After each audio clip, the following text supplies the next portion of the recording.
শীতকালে আমার আবার ভাত খেতে বেশি একটা ভালো লাগে না, তাই নানা রকম আইটেম করে খাওয়ার চেষ্টা করি আর কি।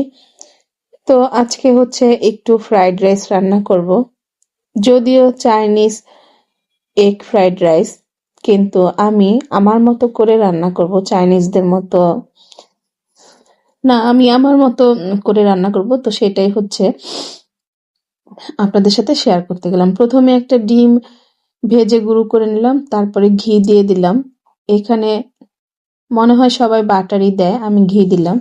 তারপরে পেঁয়াজ কুচি দিয়ে এখানে কিছু সবজি দিয়ে দিলাম, গাজর, ক্যাপসিকাম, পেঁয়াজের কলি, মটরশুঁটি। তারপরে দিয়ে দিলাম সয়া সস।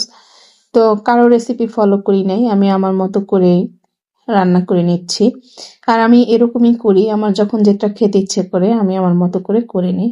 তো একটা ঢাকনা দিয়ে দিয়েছিলাম সবজিগুলোকে হালকা সিদ্ধ হওয়ার জন্য। ওইদিকে হচ্ছে পোলার চাল দিয়ে আমি হাফ সিদ্ধ করে ভাত মাড় ঝরা দিয়ে রেখেছি, সেটা কিছুক্ষণের ভিতরে দিয়ে দিব। এই তো দিয়ে দিলাম।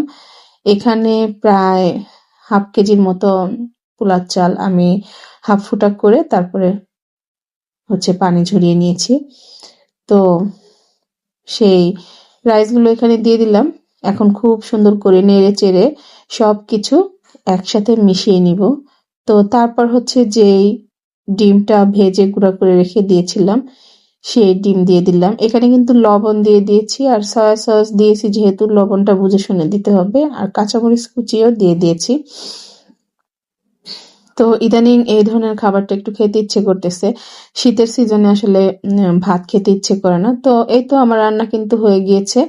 তো কিছুক্ষণের ভিতরে পরিবেশন করে নিব। আপনাদের কাছে কেমন লাগলো সেটা অবশ্যই কমেন্টের মাধ্যমে জানাবেন। তো ভালো থাকবেন সবাই।